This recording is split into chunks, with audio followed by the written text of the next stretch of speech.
네, 그러면 파트 2를 시작하도록 하겠습니다. 여러분들이 이제 의사가 돼서 처방전을 내게 되면 이와 같은 과정을 통해서 나온 약들을 사용하게 됩니다. 하지만 여전히 사용하면서 의료진들이 주의해야 될 사항 중에 하나가 안전성에 대한 정보는 시판 후에 더 이제 많은 것들이 감춰져 있다라고 하는 거죠. 왜냐하면 굉장히 짧고 간단한 스터디를 통해 가지고 어떻게 보면은 신약들이 치료를 위해서 품목 허가를 받은 측면이 있는데 이런 상황들을 보게 되면 환자의 직접적인 원하는 부분들을 바로 얻기보다 대리지표를 통해 가지고 간접적으로 얻은 것들이 많기 때문에 시판 후에 안정성에 대한 감시들이 중요하고 감시의 책임 주체가 의사여야 한다라고 하는 생각들을 좀 가졌으면 좋겠습니다. 따라서 약물 감시가 이제 굉장히 중요해지는데 시판된 이후의 이상 사례라든가 그리고 안전성에 대한 문제 이런 것들을 잘 탐지를 하고 그것들이 이제 보고가 되고 그것들이 조사가 돼서 안전 조치를 이제 어떻게 취하는가까지가 약물 감시라고 할 수 있겠습니다. 따라서 글로벌한 국제적으로도 이러한 것들이 중요하다고 생각돼서 심각한 약물 이상 반응에 대한 관리의 필요성들이 대두돼서 매드와치라고 하는 온라인 보고가 실시되면서 이것들을 어떻게 효과적으로 체계화시킬 것인가 라고 하는 것들이 미국에서 출발이 됐고요. 영국에서는 옐로우 카드 그리고 일본에서는 실판 후 이상 사례의 보고에 대한 부분들이 점차 이제 체계화되고 있다고 보시면 될 것 같습니다. 그리고 이런 의약품 안전관리를 위해서 자발적으로 의약품 이상 사례 보고 시스템들을 이제 운영을 하고 있는데요. 그리고 이러한 안전한 의약품 상용을 위해서 국가 정책 및 이제 행정 조치의 근거들로 이제 사용을 하고 있습니다. 미국 매드와치라든가 유럽의 유드라 비질런스라든가 영국의 옐로우 카드들이 이제 그와 같은 자발적인 보고 시스템이라고 보시면 되겠죠. 우리 국내 의약품에서도 이상 사례 이제 보고 시스템들을 갖추려고 하는 노력들을 통해서 2012년에 한국의약품안전관리원으로 이제 통합이 되면서 거기서 이제 모든 어드버스 이벤트 리포트에 대한 것들을 관리하고 있습니다.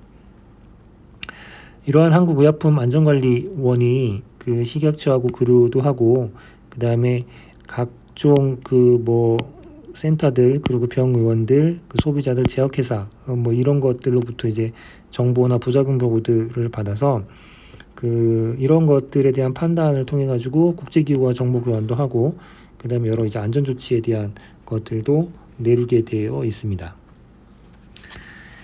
시판 후 조사 시스템을 PMS라고 이제 부릅니다. 포스트 마케팅 서베일런스라고 해서 부작용 보고 제도라고 볼 수 있고요. 자발적인 보고를 근간으로 하고 있습니다.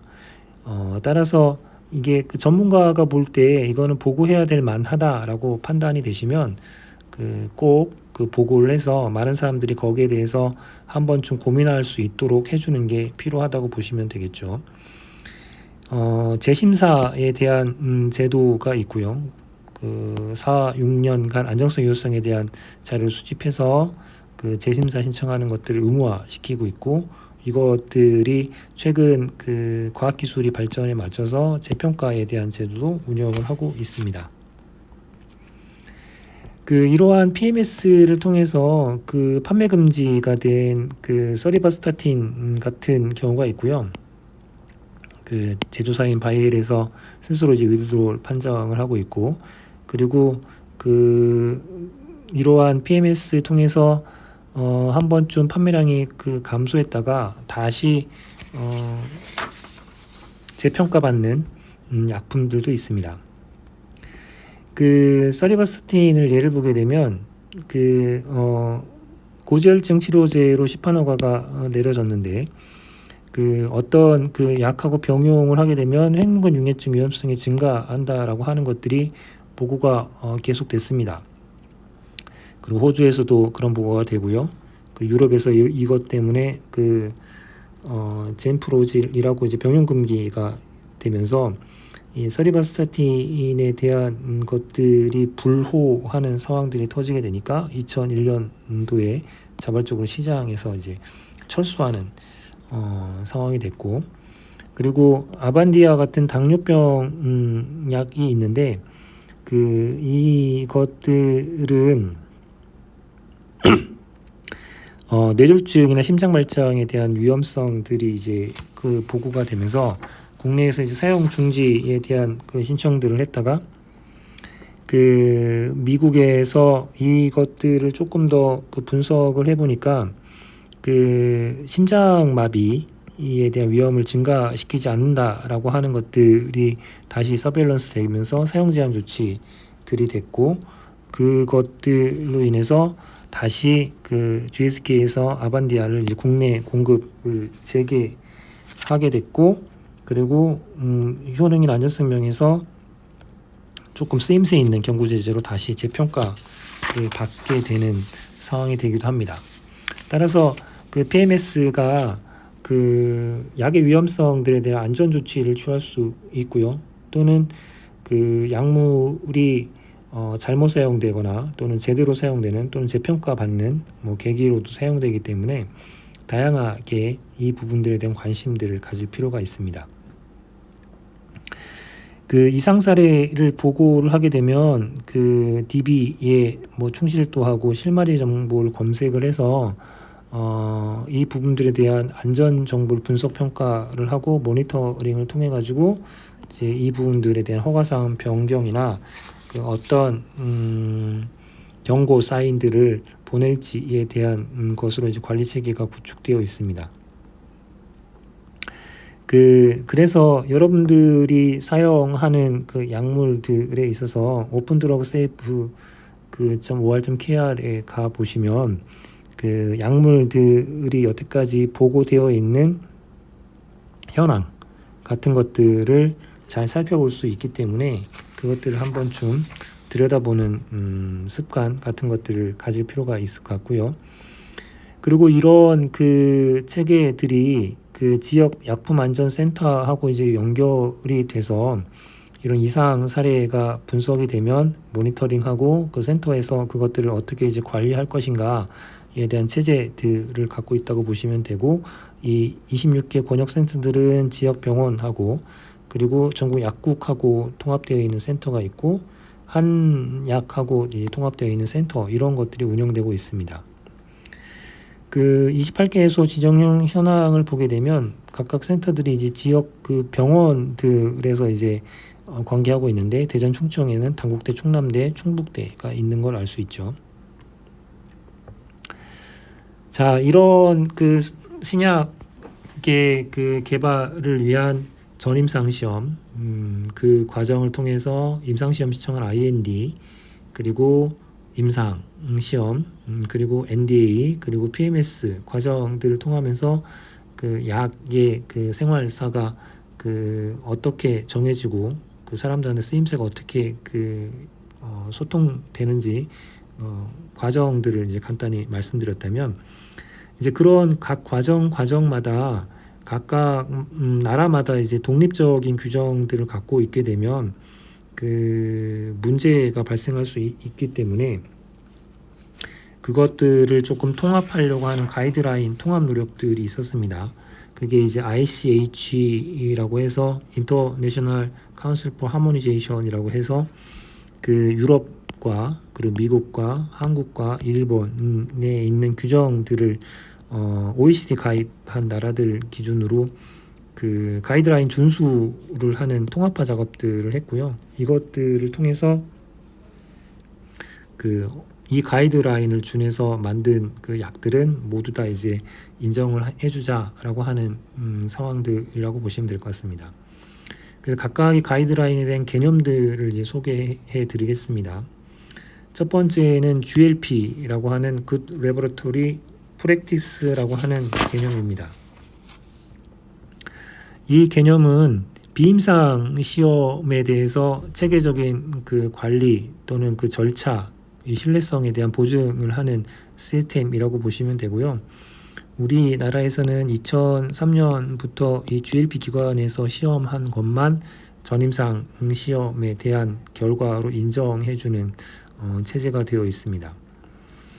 그 GLP의 범위는 이제 의약품뿐만 아니라 화장품, 뭐 농약, 식물촉물, 사료 첨가물까지도 이제 다 포괄하는 개념이라고 보시면 됩니다. 그 미국에서는 그 이러한 부분들이 이제 그 탈리도마이드 이후로 그 부적절하거나 숙련도가 미흡하거나 조작한 시험들이 이제 문제가 이제 많이 발생을 하면서 1978년에 그 가이드라인을 만들고 최종안을 이제 79년에 이제 공포를 했고요.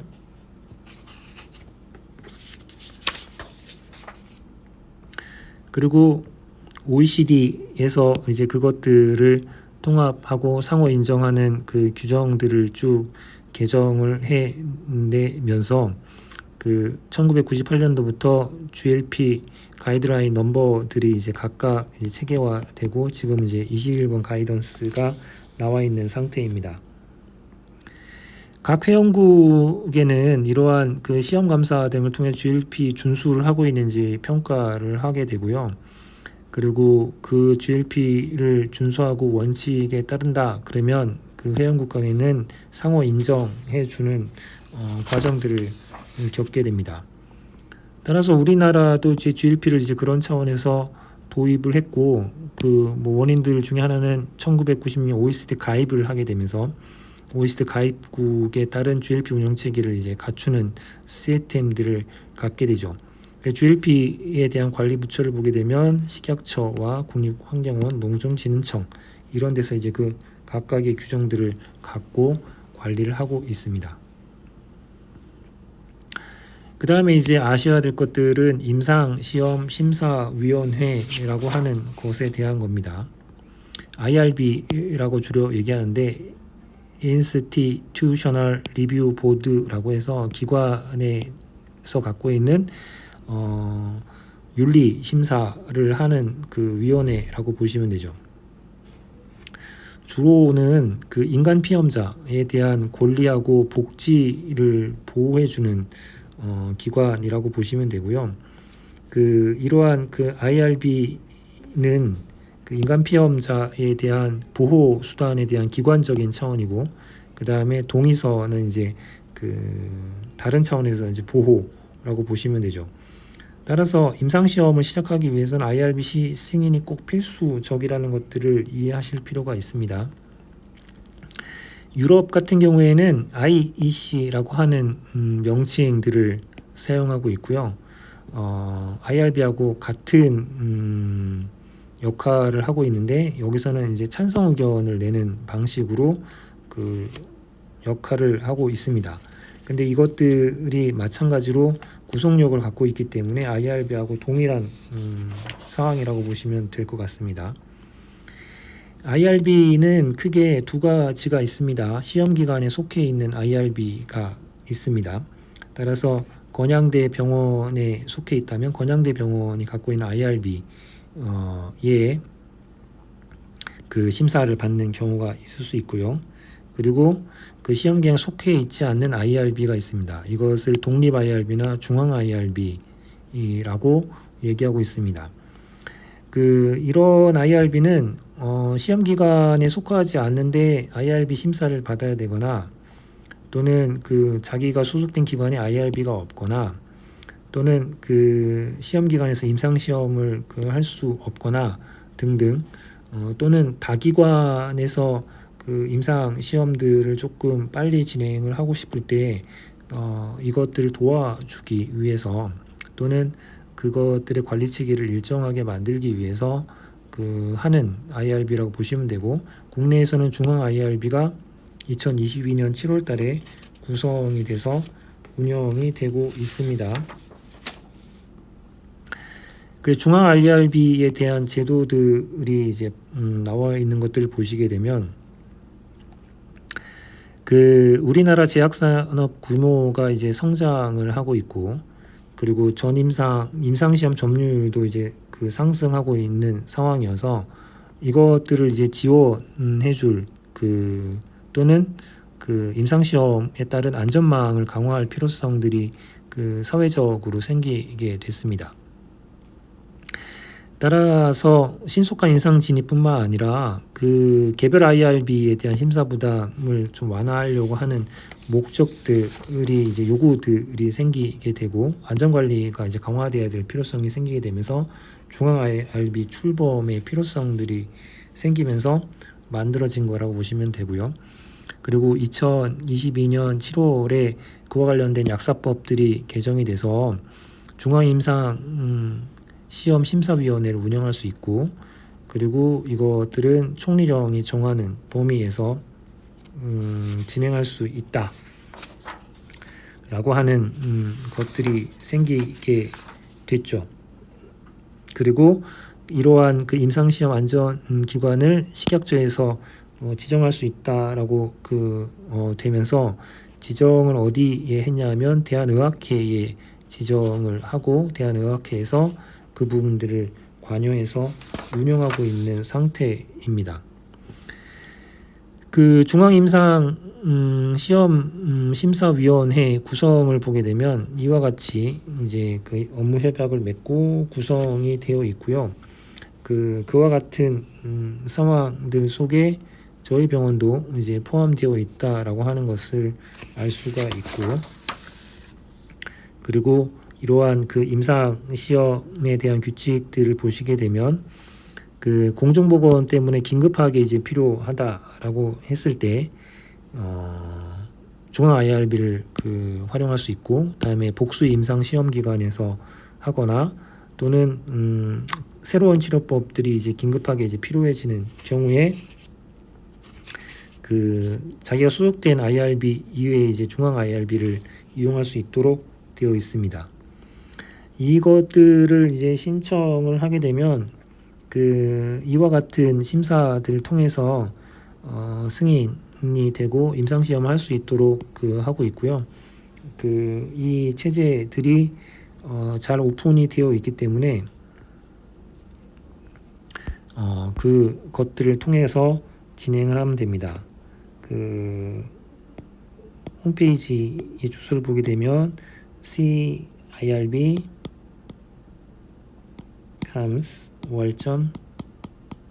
KR이 되겠습니다. 이것들에 대한 시스템들을 이제 좀 더 고도화하려고 하고 있고, 심사 기관의 대상을 확대하려고 하고 있고, 그리고 임상 시험 피험자들의 보호되는 조치들을 강화하려고 하는 방향으로 가고 있다라고 보시면 됩니다. 몇몇 질의들을 보게 되면 중앙 IRB 심사 결정 사항들은 개별 IRB에서 인정한 것으로 이제 보는 것들이 중요하기 때문에 중앙 IRB를 이용하려고 하는 측면들이 생기고 있고요. 그리고 이 홈페이지를 참고해서 진행을 할 수 있다라고 보시면 되겠죠.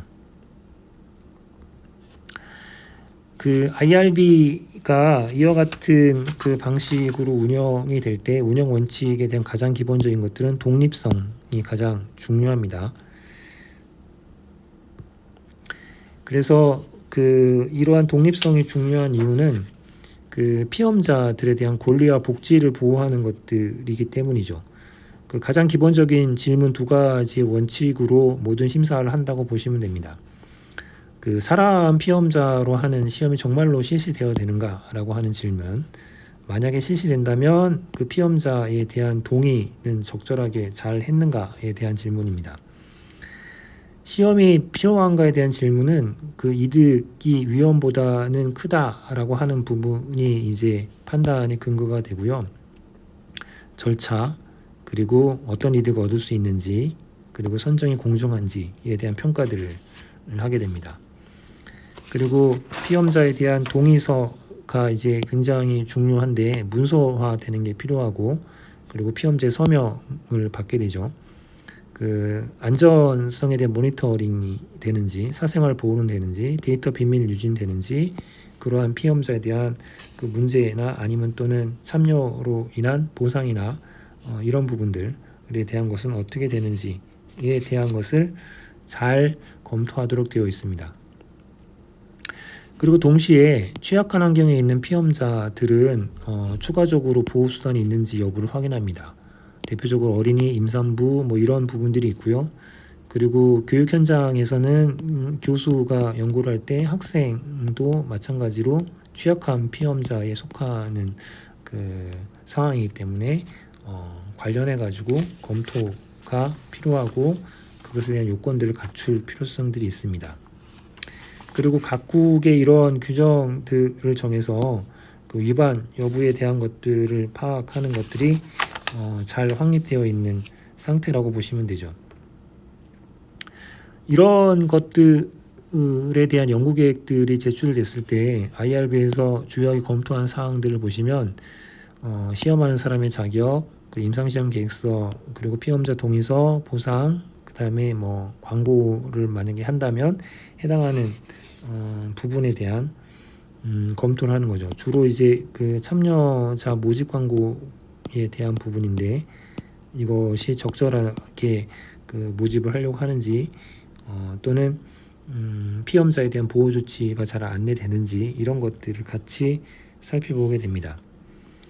이러한 IRB 그 심사를 하게 되면 그 토의를 통해서 승인, 변경 또는 추가 서류 요청에 대한 과정들을 겪게 되고요.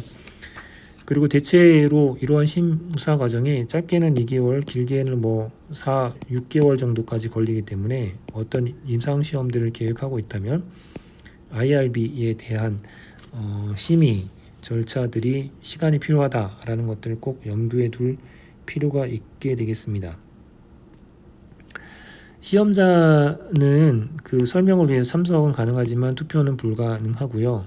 그리고 승인 여부는 시험자에게 통보가 되고, 그리고 임상시험 동의서에 대한 것들은 그 피험자 등록 전에 받아야 하는 측면이 있고, 그 광고는 시험 시작 후에 받을 수 있는 행정적인 측면들이 있습니다. 그 시험자에 대한 그 보고 의무가 있는데 그 임상시험 계획서가 변경되거나 개정이 되면 보고를 해야 되고요.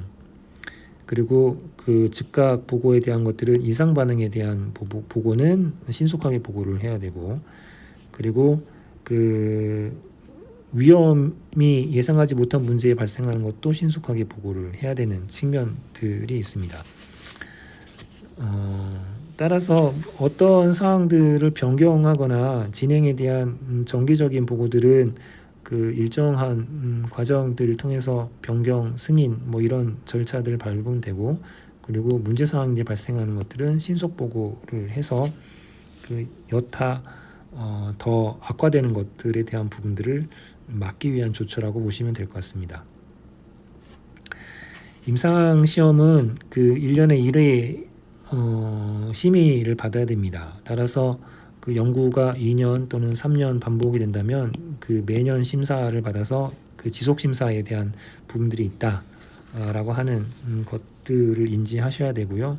따라서 그 승인받은 기간 동안만 유효하다라고 하는 부분들이 있고, 그리고 지속 심사를 위해서도 그 연구 진행 보고서를 제출해야 된다라고 하는 측면들을 그 이해할 필요가 있게 됩니다. 그 신속 심사는 그 기승인된 계획서에 대해서 사소한 변경 사항이라든가 또는 그 심의 결과에 대해 보완된 계획서 뭐 이런 부분들을 통해 가지고 신속 심사를 받을 수 있고요. 복수위원 2명 이상의 그 위원들 중에서 소수의 위원으로 그 신속 심사 승인들을 할 수 있게 됩니다. 근데 이제 피험자의 위험성들이 증가하거나 임상시험 최초 상황에서는 신속 심사를 할 수 없다라고 하는 것들은 인지할 필요가 있습니다. 그래서 IRB 위원들은 최소 5인 이상으로 구성을 하게 되어 있고요. 그 전문성을 갖춘 사람이 필요하고, 그 다음에 그 취약한 피험자들을 보호할 수 있는 사람도 있어야 되고요. 그리고 성이나 전문 분야의 차별이 없어야 되고, 적어도 한 명 이상의 생명의학 분야 전문가하고 비전문가 이런 부분들이 포함되어야 되고, 그리고 시험 기관 관련이 없는 사람들이 포함되어야 됩니다. 그래서 보통 시험 기관에서 있는 분들이 2분 정도, 그 다음에 뭐 변호사라든가 뭐 종교인 같은 분들이 포함이 되어 있고, 그 다음에 시험 기관 관계 없는 곳에서 오는 뭐 전문가 또는 비전문가 포함해서 IRB 위원들을 구성을 하고 심사를 하고 있다라고 보시면 될 것 같습니다. 운영은 서면에 따른 절차를 따라야 하고요. 그리고 이 가지고 있는 절차에 따른 부분들을 잘 운영하고 있는지 점검을 받도록 되어 있고, 거기에 대한 결정사항들은 잘 보관이 되어야 되는 측면들이 있습니다. 그 IRB 심의가 그 연구자들한테는 까다로울 수 있습니다. 근데 피험자를 보호하는 조치들이기 때문에 그 2가지 양립을 어떻게 잘 적절하게 하는가에 대한 선상이라고 보고 있고요. 이것들을 조금 체계적으로, 그리고 조금 빨리 어떤 측면에서는 연구자들이 연구를 잘할 수 있도록 위험하지 않게 도와주는 측면에서 운영을 하고 있다라고 보시면 될 것 같습니다. 자, 또 쉬었다 하겠습니다.